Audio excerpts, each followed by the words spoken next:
मैं खुलेआम बोलता हूं, प्रधानमंत्री जी 90% पैसा केवल उद्योगपतियों को जाता है। ये किसी के पिताजी के पैसे नहीं हैं। हमारे देश को जोड़ने की राजनीति होनी चाहिए। हिंदू मुस्लिम, जाति पाति 24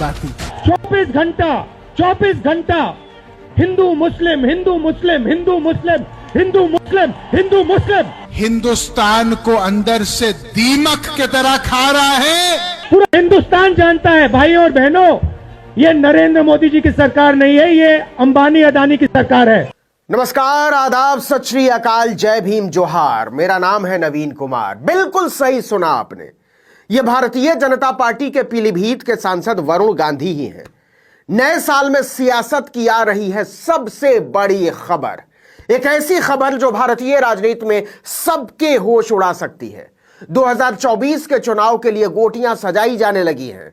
भारत जोड़ो यात्रा के समानांतर भाजपा और मोदी विरोधी दलों के कुनबे कुनमुनाने लगे हैं और अब यह कुनमुनाहट भारी वाला भूचाल लाने वाली है। खबर ही ऐसी है, समझ लीजिए कि नए साल में नई सियासत का सबसे बड़ा सवाल हो सकता है। और सवाल यह कि क्या वरुण गांधी नए साल में राजनीति में सबसे बड़ा धमाका करने वाले हैं, क्योंकि अभी तक वो जो बात बिना किसी का नाम लिए कहते थे, अब वो खुलेआम नाम लेकर करने लगे। मैं बंद कमरे में बोलने वाला आदमी नहीं हूं, मैं खुलेआम बोलता हूं। डरने की क्या बात है? यह तो डंके की चोट पर भाजपा से बगावत है। वरुण गांधी ने पहली बार प्रधानमंत्री का नाम लेकर उन्हें वादा खिलाफ बताया है, उन्हें नौजवानों के सपनों पर चोट करने वाला बताया है, उनकी नीयत को खोटा बताया है। हिंदुस्तान में अगर 100 रुपए लोन लिए जाते हैं बैंकों से, तो उसमें 90% पैसा केवल उद्योगपतियों को जाता है। ये पैसे जो बैंक में हैं सरकारी, ये आपके बच्चों और हमारे बच्चों के पैसे हैं, ये किसी के पिताजी के पैसे नहीं हैं। तो क्या पीलीभीत से भाजपा के सांसद वरुण गांधी अपने बड़े भाई और बहन के साथ हाथ मिलाने की तैयारी कर रहे हैं? सीधे कहें तो क्या वरुण गांधी, राहुल गांधी और प्रियंका गांधी 2024 से पहले साथ आने वाले हैं? आपको यह असंभव बात लग रही होगी, लेकिन राजनीति कई बार असंभवों की निर्मित होती है और 2024 से पहले ऐसे ढेर सारे असंभव संभव हो सकते हैं जिनके बारे में कभी सोचा भी नहीं गया, या कहिए कि ख्यालों को भी झटक दिया गया। देखिए कि वरुण गांधी ने बिना किसी का नाम लिए हुए साफ कह दिया कि वो आदमी देश को दीमक की तरह खा रहा है और यह बात अब कहनी होगी। हिंदुस्तान को अंदर से दीमक की तरह खा रहा है, तो हम नाम लेके और उसका काम लेके भी बोलेंगे और डंके के चोट पे बोलेंगे। वरुण गांधी के भाषण का यह वीडियो जबरदस्त वायरल हो रहा है। इस भाषण की भाषा बिल्कुल वही है जो लाल किले के सामने भारत जोड़ो यात्रा के पहले चरण का अंत करते हुए राहुल गांधी के भाषण की थी। किसान इस समय कितने बड़े संकट में है, कोई टीवी चैनल दिखाने को तैयार नहीं, कोई अखबार लिखने को तैयार नहीं। केवल क्या लिख रहे? हिंदू मुस्लिम, जाति पाति तोते के तरह। 24 घंटा हिंदू मुस्लिम। यह हवा में की गई बात नहीं है। जरा वरुण, राहुल और प्रियंका के साथ आने के समीकरणों को समझने की कोशिश कीजिए। यह बात यूं ही नहीं बोल रहा हूं।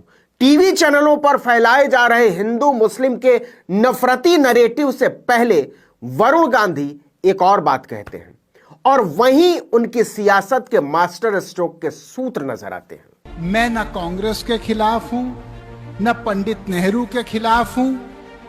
हमारे देश की राजनीति, हमारे देश को जोड़ने की राजनीति होनी चाहिए, ना कि गृह युद्ध पैदा करने की राजनीति।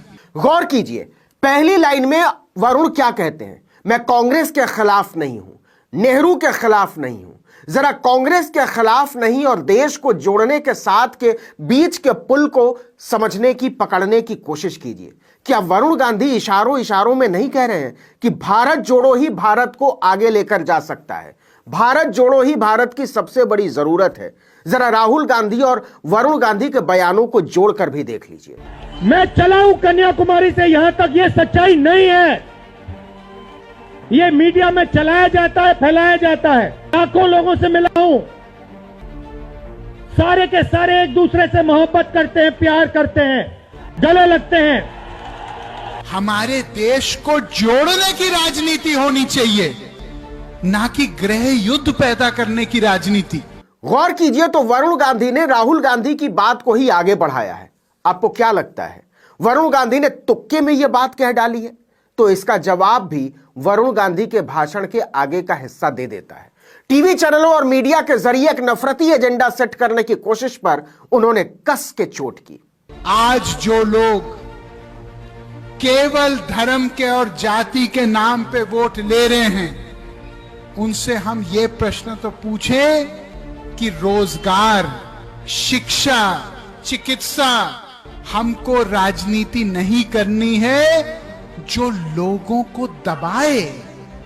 हमको राजनीति करनी है जो लोगों को उठाए। कहां लिखा है कि कमजोर लोगों को मारना चाहिए? कहां लिखा, मुझे बताओ। कुछ समझ रहे हैं आप? वरुण गांधी ने अपनी राजनीति को आगे और खोला और वहीं से यह सवाल निकला कि क्या 2024 से पहले गांधी परिवार एक होने वाला है? क्या सोनिया गांधी, राहुल गांधी, प्रियंका गांधी और वरुण गांधी एक साथ आ सकते हैं? राहुल गांधी क्या कहते हैं? डरो मत, खुलकर बोलो। वरुण गांधी ने वही बात अपने अंदाज में कही। अपनी आवाज उठाओ। अगर वरुण गांधी के खिलाफ आवाज उठाना है, आपका स्वागत है, उठाओ। लेकिन आवाज को अपने मेरे भाई शांत मत होने दो। अगर मौन हो जाओगे तो ये भारत का लोकतंत्र मौन हो जाएगा। तो शिव जी कहते हैं डरो मत, हिंदू धर्म कहता है डरो मत, और ये लोग 24 घंटा इस देश में डर फैलाने की कोशिश करते हैं। वरुण गांधी के आगे के भाषण का हिस्सा बहुत कुछ साफ कर देता है, रास्ता भी और राजनीति भी। ताकत वो नहीं होती जो लोगों को दबाने के लिए इस्तेमाल की जाती है। ताकत वो होती है जो लोगों को उठाने के लिए इस्तेमाल होती है। भाई को बांटो, भाई को काटो, ये राजनीति हम होने नहीं देंगे। इस क्षेपक को समझिए, भाई को बांटो की राजनीति हम नहीं होने देंगे। किस भाई की बात वरुण गांधी कर रहे हैं? क्या यह सिर्फ हम सब भारतवासी भाई भाई की बात कर रहे हैं, या फिर 2024 से पहले राहुल प्रियंका के साथ वरुण गांधी के भी जुड़ने की संभावना की बात वो कर रहे हैं इशारों इशारों में? हिंदुस्तान में अगर 100 रुपए लोन लिए जाते हैं बैंकों से, तो उसमें 90% पैसा केवल उद्योगपतियों को जाता है। ये पैसे जो बैंक में हैं सरकारी, ये आपके बच्चों और हमारे बच्चों के पैसे हैं, ये किसी के पिताजी के पैसे नहीं हैं। पहले वो आपके ध्यान को इधर करता है। भाई और बहनों, ये जो करा जा रहा है आपके ध्यान को हटाने के लिए किया जा रहा है। मतलब वरुण गांधी बिल्कुल वही बात कर रहे हैं जो राहुल गांधी ने उनके भाषण से 5 दिन पहले दिल्ली में की थी, भारत को जोड़ने की बात। वो कहते हैं वो कांग्रेस के खिलाफ नहीं है, नेहरू के खिलाफ नहीं है, लेकिन इसके बाद की लाइन कुछ और साफ करते हैं। वो पीलीभीत का आदमी जहां पैर चल के बोले तो देश में सिंहासन डोले। गौर कीजिए, यह वही लाइन है जिस लाइन पर राहुल गांधी कांग्रेस पार्टी की राजनीति को ले जाना चाहते हैं मल्लिकार्जुन खड़गे के साथ मिलकर। सच यह है कि कांग्रेस को वरुण जैसे नेता की जरूरत है, और वरुण को एक ऐसी पार्टी की जो किसान मजदूर की बात करती हो, बेरोजगारी की बात करती हो, अर्थव्यवस्था की बात करती हो। हम सब जानते हैं कि वरुण गांधी बीजेपी में होकर भी लगातार बीजेपी के खिलाफ बोल रहे हैं। 24 का टिकट उन्हें नहीं मिलेगा, यह तय है। और बीजेपी से भी ज्यादा वो मोदी की नीतियों पर चोट करते हैं। मतलब 2024 में अगर दोनों मिल जाते हैं, कांग्रेस और वरुण, तो माहौल बदलते देर नहीं लगेगी। देखिए कि वरुण और राहुल दोनों के निशाने पर एक ही पार्टी है, और ये दोनों के साथ आने का बहुत बड़ा आधार हो सकता है। हिंदुस्तान को अंदर से दीमक के तरह खा रहा है तो हम नाम लेके और उसका काम लेके भी बोलेंगे और डंके के चोट पे बोलेंगे। वरुण गांधी अभी तक किसी का नाम नहीं ले रहे थे, गौर कीजिए। और अगर वो सीधे अब पीएम से सवाल करने लगे हैं, उनका नाम लेने लगे हैं, बेरोजगारी और महंगाई को लेकर जिम्मेदार लोगों को दीमक बता रहे हैं, तो यह बात हवा हवाई नहीं हो सकती। 2024 के लिए कुछ ना कुछ तो जरूर पक रहा है। इस वीडियो में इतना ही, लेकिन अगर आपने आर्टिकल 19 इंडिया को अब तक सब्सक्राइब नहीं किया तो फौरन कर दीजिए, बेल आइकॉन दबाइए, घंटी जैसी आकृति, लाइक कीजिए और कमेंट करके बताइए कि हमारा वीडियो आपको कैसा लगा। यूट्यूब पर देख रहे तो हमारे चैनल को सब्सक्राइब कर दीजिए, फेसबुक पर देख रहे तो हमारे पेज को लाइक कर लीजिए, इंस्टाग्राम पर हमें फॉलो कीजिए और हमारा ट्विटर हैंडल है आर्टिकल 19_इंडिया और मेरा ट्विटर हैंडल है नवीन जर्नलिस्ट। आप मुझे भी फॉलो कर सकते। आप सभी को नए साल की बहुत बहुत शुभकामनाएं।